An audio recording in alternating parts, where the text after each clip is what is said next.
Mr. Clarke was first appointed as a teacher in Trinity College, Mocha, in Trinidad and Tobago during October 1969. Approximately 17 years later, in 1986, he was appointed principal of Trinity College. In 1969, he was awarded a Bachelor of Arts honors degree in geography from the University of Waterloo in Canada. In 1974, he earned a diploma in education specializing in geography from the University of the West Indies. During the 1970s, he was an executive member of the Geography Association of Trinidad and Tobago and also served as its president. He participated in various workshops, including one on multiple choice examinations organized under the auspices of the Ministry of Education in 1975-1976, and another in school administration organized by the Trinidad and Tobago Unified Teachers Association tutor in August 1985. Between 1979 and 1998, Mr. Clarke served as an examiner for CSEC Geography administered by the Caribbean Examinations Council, CXC. After his tenure as principal of Trinity College, he served the CXC in the capacity of Assistant Chief and then Chief Examiner for Geography. Mr. Clarke embraced many responsibilities during his years serving Trinity College. He served as a member of the Trinidad and Tobago Cadet Force and was responsible for the establishment of the Cadet Unit at Trinity College in 1975. He was also instrumental in the reintroducing of the Scouts movement as an extracurricular activity in the college.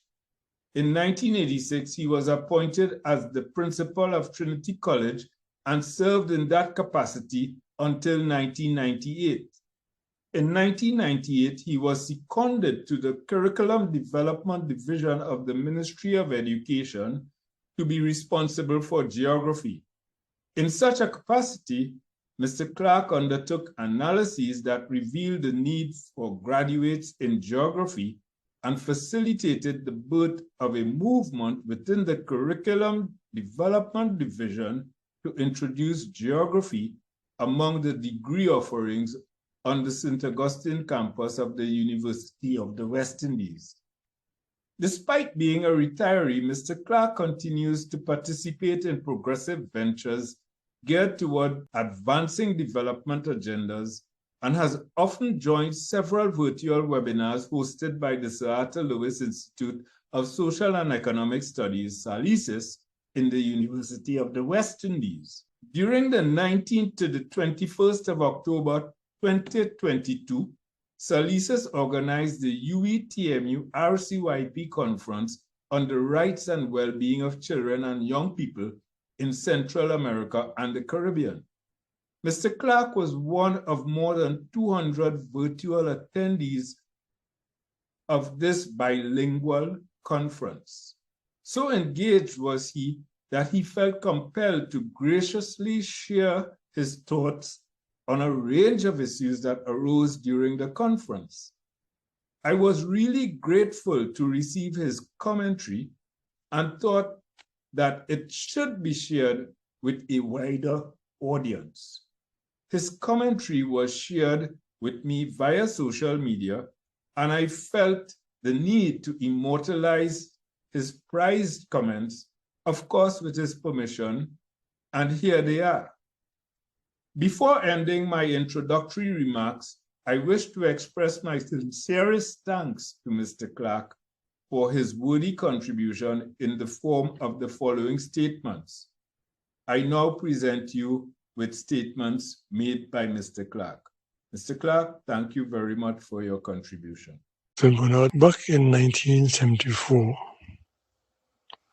I learned that in Sweden, they had a problem with the textbook subjects, where the culture assigned bright students to academic areas and lesser academically inclined students to take books, and the failure rate was high.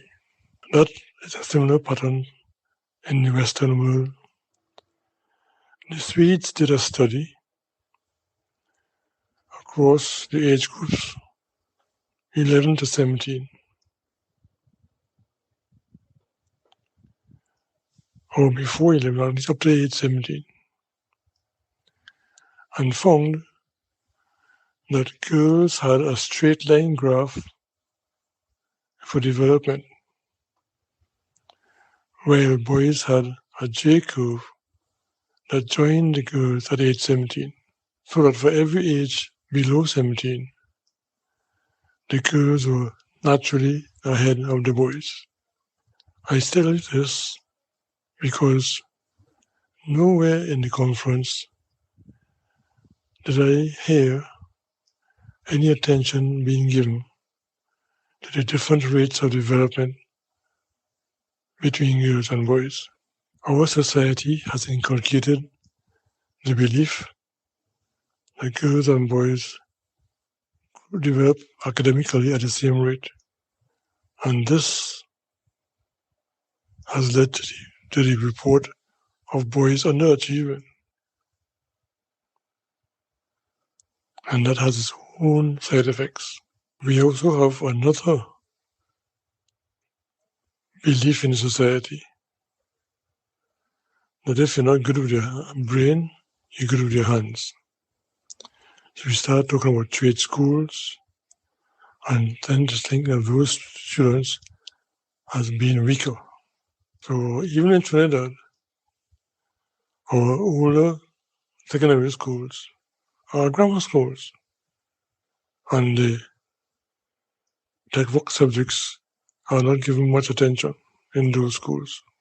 I can't remember the name of the author, but she worked out of the University of British Columbia. I think her surname is Cummins. I have to get back to Trinidad perhaps to find the records. But she had a guide for teachers, and she pointed out that our brains are two-cylinder engines, and we have to fire on both cylinders. And I asked, if a student is not bright, how are you going to teach him auto mechanics and put him in charge of fixing your car brakes? Now, the Scandinavian countries are known for their record in education, and Sweden in particular stands out for textbook subjects. In Germany, they seem to have a very general education up to about age 16, and then they start to specialize in other disciplines. The late Minister Plantin, when he was Minister of Education, was planning to copy the German model, but the government changed, and his virtual beliefs overwhelmed the ideas, the new ideas. Now, outside of the academic areas, in all the sports, we separate male and female. And even in a marathon, they rank the finishers by gender. In Trinidad, a number of teachers on their own have recognized that girls and boys develop at a different rate. And one school in particular, the Degomartin Secondary, now called Degomartin Central Secondary, has been running a program for the last 8 years or so, where they separate the girls and boys on admission. But they have an even number of classes. I think they're taking 5 classes. So they have 2 girls and 2 boys on one class mix. And that pattern continues up to Form 3. And then they have to mix them as they select their subjects for CXC in Form 4. I know the former vice principal from that school. And she was a maths teacher. And they did a critical analysis of the results across the 3 forms, Forms 1 to 3. I think the sixth forms did that study. And they found a significant difference in the performance of the boys who were in all boys classes compared to those in the mixed class. Other schools have done similar things, and they get a result that shows that the boys do better. Years ago, at a principal's conference, I mentioned the Swedish research to my colleague principals, and the then principal of Polytechnic, Mrs. Hortense Headley, said that there must be some merit in it, because in the Polytechnic, she admitted by gender an equal number of students. And invariably, the girls have much better results than the boys. If she didn't do that, very few boys would be admitted. However, 2 years' time, when writing the A-levels, the boys were doing as well as the girls.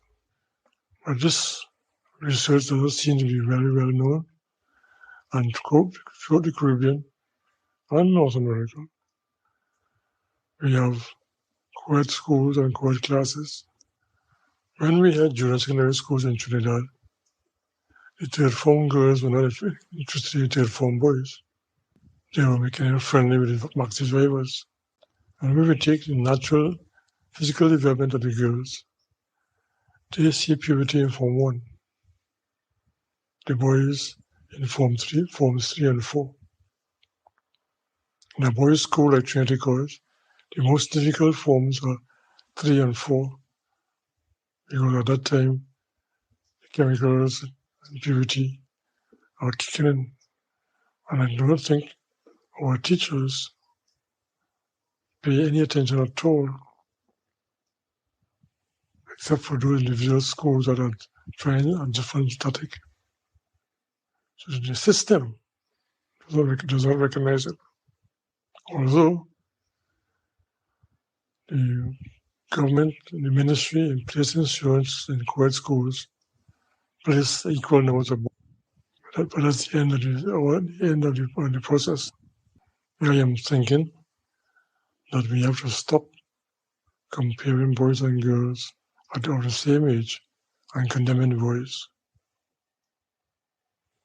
Just as we have in athletics, girls and boys races, in the academic system, we should have a ranking.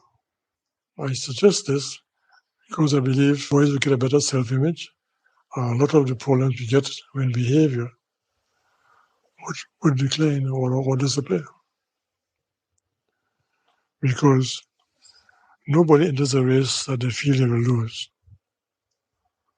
So if in a class you cannot come first, and a big fuss is made about those who come first, you need to find an excuse. So you make no effort, and then you say, well, I didn't really try. So the problems of behavior, I think, are related to the fact that we are putting boys in an unequal race and then blaming them for not winning. No, I do not have the data, so my reports are more or less anecdotal. But looking at CXC across the region, we are finding that in Barbados, the girls are doing much better than the boys because they made all the secondary schools co-ed. So Harrison College, the top student is a girl.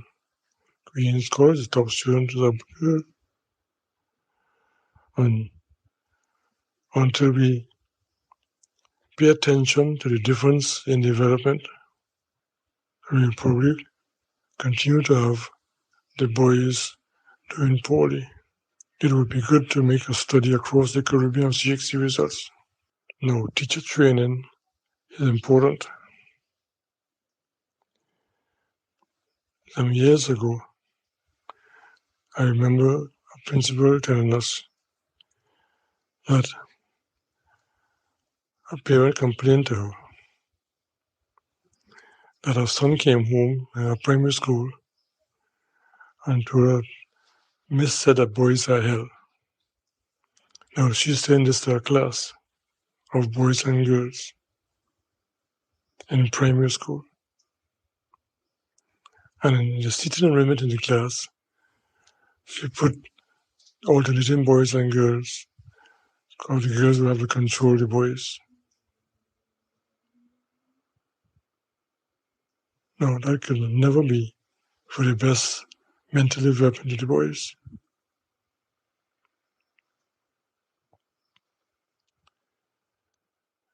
Teachers who worked in boys' schools, like at Trinity College, got an understanding of how boys develop.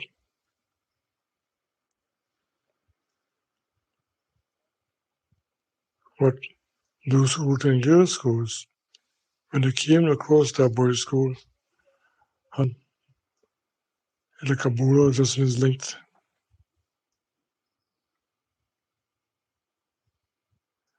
Now, Singapore,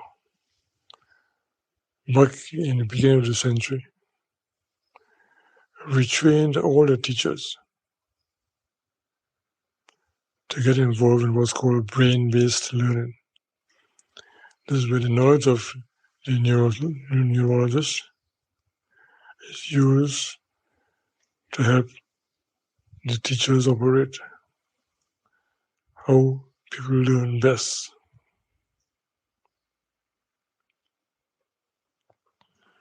And this is where perhaps in the Caribbean we need to have some attention.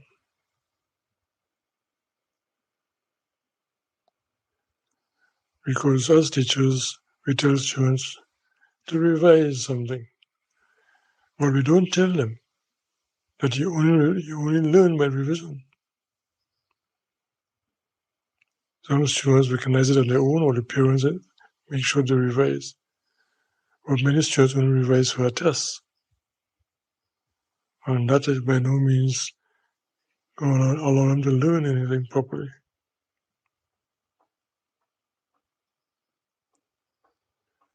When they're going to play pan or take part in sports, they're going to practice. But the classroom work, which they have to learn, nobody tells them that they have to revise, that they can only learn by revision.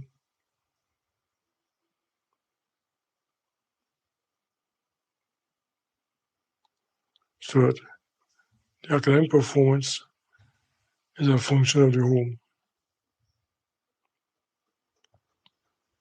It is made worse in Trinidad and Tobago because our Ministry of Education streams students for placing them in the secondary schools. Our primary schools are mixed ability classes. The English who introduced us to streaming dropped streaming since back in the 70s. And now their schools have to admit students from all cohorts. So when they file the return to the Ministry of Education of the admissions in the Form 1, they have to show that they have, you might say, a bell curve in abilities. If there's a skew, they have to explain that maybe in a university town or living in a district where you have higher income people and their homes are therefore preparing students better. But if we have mixed ability school class in secondary schools, everybody benefits. When we have streaming, the students who go to prestige schools get a kind of arrogance about them, superior attitude. And the students in the weaker schools are not given teachers who have been trained to teach those slower students. If we look at a panyard, panists teach each other. So you have sections, and they have section leaders, and they do the drills with them and so on. The same can apply in a school. In a class, the students who catch a point more easily can benefit by teaching it to another because they're revising it when they do it that way. And the students have their colleagues who can encourage them. Because the student-staff ratio doesn't allow a teacher to give the individual attention. So that having students streamed in the secondary school is a non-starter, in my opinion. It's the time when we had limited school places, and when we are defending the same, you gave the brightest ones a chance, as brightest has been defined by how they performed at 11 plus. But now that everybody goes into secondary school, the reason to stream is no longer there.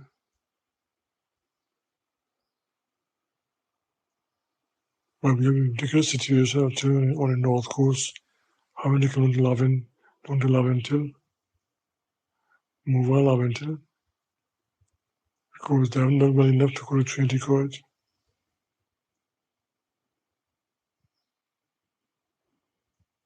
Schools are, so I say, divided based on admissions to schools dependent on ability, performance, one exam. To make the point, if a primary school student has difficulty getting through and seeing an exam after 7 years in primary school, why are we giving all students 5 years? By what magic is the slow student going to finish the program in 5 years? Because that 5 years time was set from our colonial days when only the brightest students went to secondary school.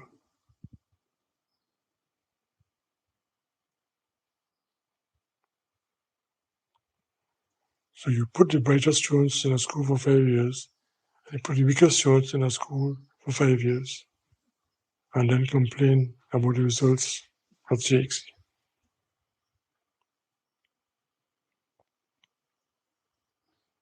So these are, when I say, cultural things that contribute to disciplinary problems. Systemic things. As in Singapore, decided that the teachers have to be aware of how the brain works. And they had a program back in the early 2000s to retrain all teachers in brain-based learning.